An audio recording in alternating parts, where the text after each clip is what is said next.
Alrighty, now with that crop scene video out of the way, nothing to do now but to sit back and relax. Can't wait. Time to watch some TV. Alright.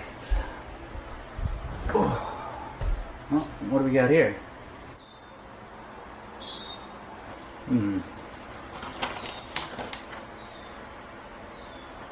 Oh, come on! Well, a little TV never hurt anybody. Well, hey there, viewer. Are you tired of your enclosures looking like this when they could look like this?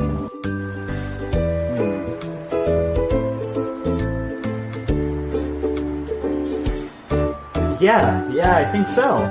If you answered yes, then I'll let you in on the secret of how to do it, and that's bioactive.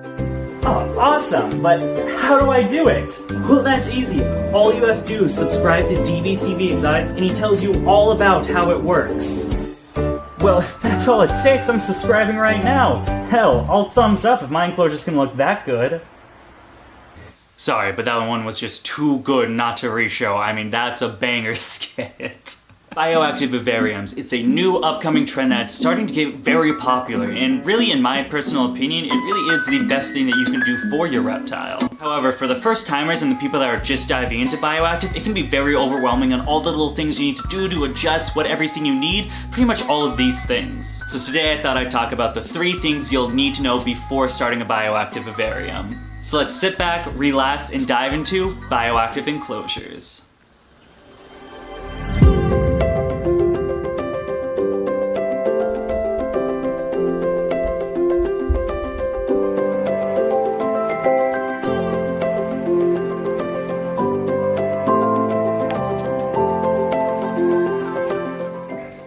So the first thing to know before you start a bioactive enclosure is really understanding, what bioactive is. Really, to put together, what bioactive is in kind of a nutshell, it really is just 3 main components. That's going to be the reptile, the cleanup crew, and the plants.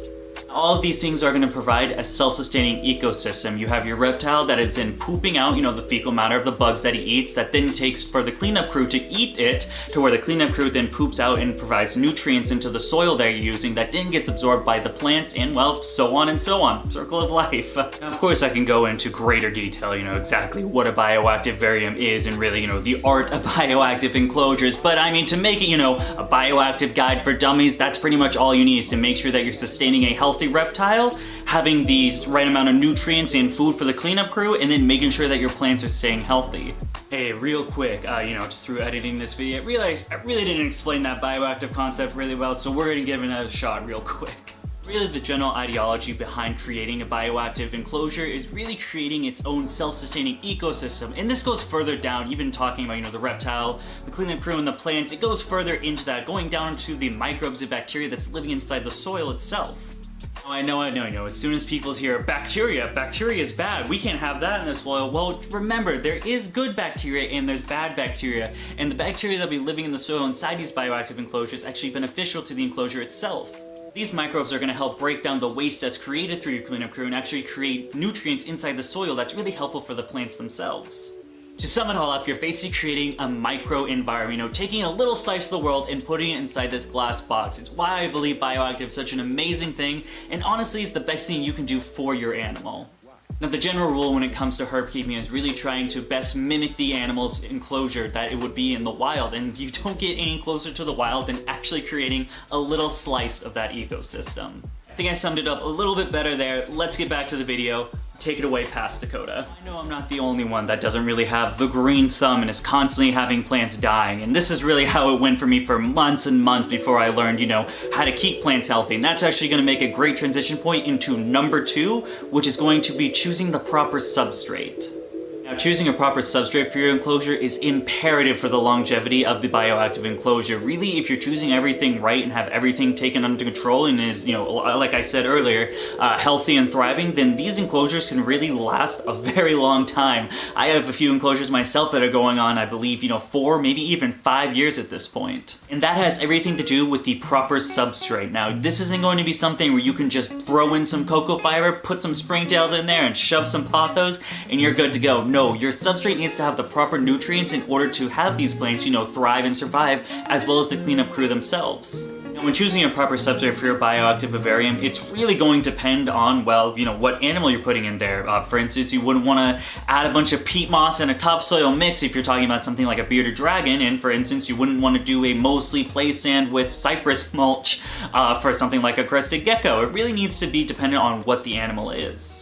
And with that being said, I'm just going to go into a mix of the more tropical species just because I usually generally see more of them being, added bioactive. This is going to be stuff like gargoyle geckos, well, really any New Caledonian gecko, or really any Indonesian gecko, so tokays, gargoyles, leachianus, crested geckos. These are going to be a bioactive substrate that you'd want to use for them. Now when it comes to substrate, there really isn't just one good substrate, it's really best to have a mixture of different components to really make an enriching soil. That being said, for any of my tropical environments, I use a mixture of a nice organic topsoil such as Scott's topsoil, just a little bit of some children's play sand to add some texture, some peat moss to hold that humidity really well, and then of course some wood chips and charcoal for the cleanup crew. I found this mixture to work best for me, keeping my pinks going for a long time. As far as, maintenance when it comes to substrate, really I just need to add a little bit more every 6 to 10 months just because, it starts condensing. Condensing's the word I was looking for. Over time, the substrate starts condensing down and compacting down due to, just, gravity. I don't know. I don't really know how it works. All I know is 6 to 10 months, I'm putting more substrate in there. And real quick, guys, if you can do me a huge favor and just go down to that lower left-hand corner, hit that like button for me, that would be incredible. If you're not subscribed already, please, that's just to the right, and that would be really awesome. Okay, moving on, let's get into number 3. And diving into our last topic is going to be number 3, all about the cleanup crew. Now we have a basic understanding of what bioactive vivarium really means. We've got some topics on what substrate to use, we've got that down, but now you need the third most important thing, which is going to be the cleanup crew. There is a multitude of cleanup crews you can use. Really, the list just goes on. We're talking springtails, isopods, earthworms, dubia roaches, mealworms, superworms, mealworm beetles, superworm beetles, the list goes on. However, it is important to note that specific cleanup crews should be used in specific enclosure, and this is all going to be climate related. For instance, for tropical setups, you wouldn't want to use something as a, superworm beetle or really mealworms. They prefer more of an arid setup, where at the same time, you wouldn't be using stuff as springtails or some dwarf white isopods in, say, a leopard gecko or bearded dragon enclosure, just because that they're not really going to thrive very well due to the humidity in there. That being said, of course, going back to our example of that tropical enclosure, the 3 best cleanup crews that really come to mind, what I use generally in most of my enclosures, is going to be springtails, dwarf white isopods, and then just your general wild type isopod. I've had the most success in not only, reproducing these in some of these little breeder bins that I have with just the isopods and then the springtails, but also I feel it really gets the job done. I really don't need anything extra when it comes to that tropical enclosure to, get rid of the reptile poops. But then moving on, if you have more of an arid or even a desert-like setup, more of arid cleanup crews I generally use for my bearded dragons are things like dubia roaches, superworms, mealworms, and their beetle form. Just something to note for those beetles in the meal and superworms. If you're using something like an exoterra, anything with that styrofoam background, do be warned. The superworms do like to burrow into that background and then chew it out through the inside out. That's happened to me when I had Peter's banded skinks, I believe. I had Peter's banded skinks at one point, and I had superworms and their beetles in there, and they chewed that background. It was completely hollowed out. It was pretty hilarious. Made a funny noise at night, kept me up at night. Just something to be aware about. And well, there you have it. 3 things you need to know before making a bioactive vivarium. But now it's your turn. Leave a comment section for some of these new guys watching this video on one tip you wish you could give newcomers on when they're starting out a bioactive enclosure. And if you guys need any pointers or tips, actually building the enclosure itself, I did make a video. It was quite back when I was using a cell phone camera. So it's a little old. I'll put it right here or right here, somewhere right there. I always do the wrong one, but it is there for you. It's informative, but the quality just, isn't that good.